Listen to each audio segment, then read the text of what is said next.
जनपद बदायूं में जो 2 बच्चों की निर्मम हत्या हुई है वो अभी भी एक पहेली बनी हुई है। हालांकि जो पुलिस ने प्रेस कॉन्फ्रेंस करके जो जानकारी दी है, दूसरे आरोपी जावेद को गिरफ्तार किया है, तो जो पुलिस की कहानी है वो गोलमोल लग रही है।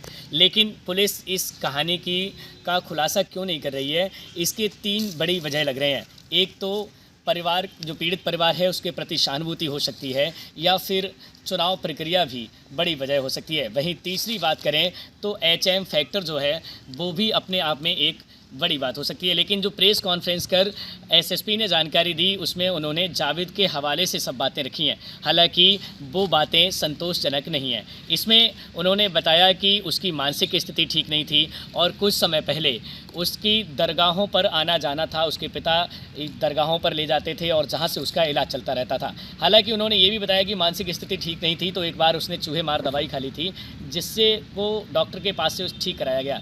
लेकिन हमारी टीम ने जो जावेद है उसके परिवार से बात की तो उन्होंने कभी भी साजिद की इस बात का जिक्र नहीं किया कि साजिद कभी भी मानसिक रूप से बीमार था।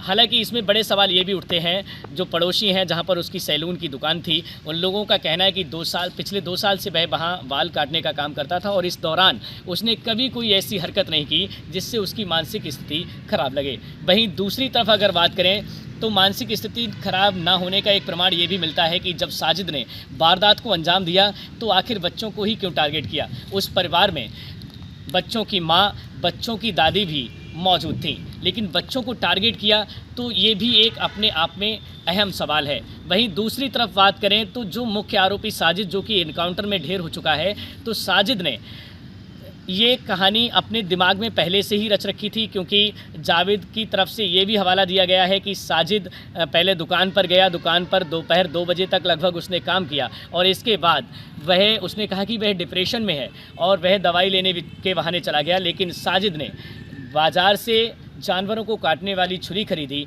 और उसके बाद वापस आ गया। वहीं जावेद के अनुसार साजिद कुछ देर के लिए घर चला गया था और उसके बाद शाम को जब वो आता है तो उसी छुरी से घटना को अंजाम देता है। हालांकि इसकी अभी बड़ी वजह सामने नहीं आई हैं, लेकिन दूसरी तरफ एनकाउंटर पर भी कई सवाल खड़े हुए हैं। एनकाउंटर की बात करें तो जहां पीड़ित परिवार का कहना है कि उन्होंने साजिद को पकड़कर पुलिस को दिया था, पीड़ित परिवार का ये भी कहना है कि जब साजिद घर में था तो साजिद के लिए उन्होंने कुंडी लगा ली थी और उसके बाद साजिद को पुलिस के हवाले किया। वहीं दूसरी तरफ अगर पुलिस की माने तो पुलिस मुठभेड़ की बात ये कर रही है कि साजिद भीड़ से भाग निकला था और जंगलों में उसे देखा गया। जब पुलिस उसे पकड़ने गई तो जो आरोपी साजिद है उसने पुलिस पर फायरिंग शुरू कर दी और फायरिंग करने के बाद पुलिस की मुठभेड़ में वो ढेर हो गया। इसमें ये सवाल बड़ा ये उठता है कि अगर साजिद पर एनकाउंटर के दौरान तमंचा पहले से मौजूद था तो बच्चों को उसने आखिर तमंचे से क्यों नहीं मारा, उसने आखिर छुरी से ही घटना को क्यों अंजाम दिया। और इस दौरान अगर वो वहाँ से भाग भी निकला था तो रास्ते में उसने के पास तमंचा कहाँ से आया, क्या उसने कहीं से ख़रीदा था। हालांकि इन सभी सवालों पर पुलिस ने चुप्पी साध रखी है। वहीं जावेद का जो वीडियो सामने आया था, जावेद ने बरेली में सरेंडर किया है, उससे पहले उसका एक वीडियो सामने आया था जिसमें वो साफ कह रहा है कि वो बेकसूर है और वो उस दौरान अपने गाँव में था और उसे फ़ोन पर जानकारी हुई। हालाँकि जो वीडियो उसका सामने आया था उसमें जो वीडियो बना रहे हैं वो उसका आधार कार्ड भी चेक करते हुए नज़र आ रहे हैं। लेकिन सवाल ये है कि आखिर वो लोग कौन थे जो वीडियो बना रहे थे, जो उससे सवाल भी कर रहे थे। इसमें एक बड़ी वजह ये भी सामने आ रही है कि वो लोग कहीं प्लानिंग करके तो पुलिस को सरेंडर कराने नहीं गए हों, या पुलिस की तरफ से कोई ऐसा षड्यंत्र रहा हो कि जिसके तहत आरोपी को बरेली में गिरफ्तार कराया गया। वहीं जावेद को जब बदायूं पुलिस बरेली से बदायूं लेकर आती है तो वो सीधे बदायूं ना लेकर कई जगह गोल गोल घुमाती है और घुमाती हुई उससे उज्जैनी कोतवाली में पूछताछ भी की जाती है। हालांकि शाम को जिस समय एसएसपी बदायूं ने प्रेस कॉन्फ्रेंस कर जानकारी दी उस समय आरोपी को भी मीडिया के सामने नहीं लाया गया था।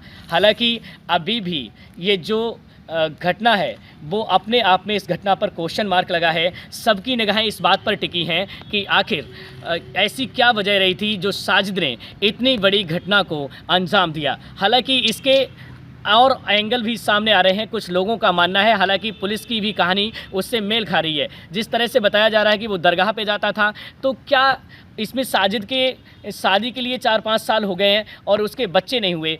तो एक कहानी ये भी निकल के आती है कि कहीं जादू टोना या काला जादू या कोई तांत्र के विद्या में का तो तंत्र विद्या से जुड़ी कहानी ना रही हो और इसके लिए साजिद ने घटना को अंजाम दिया। हालांकि इस मामले में एसएसपी से ये भी पूछा गया कि जब वो दरगाह पर जाता था क्या कोई ऐसा बाबा या फ़कीर सामने आया है जिसका पीछे से इन्वॉल्वेशन रहा हो, जिसने ऐसी घटना के लिए उसे उत्तेजित किया हो।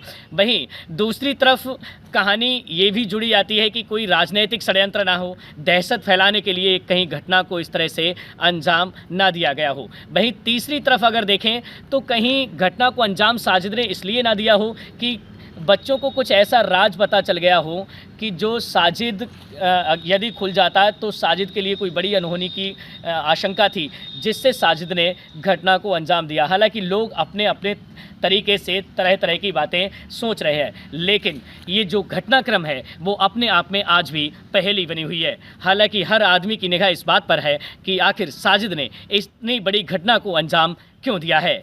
न्यूज़ नेशन के लिए बदायूं से मैं उमेश सिंह राठौर।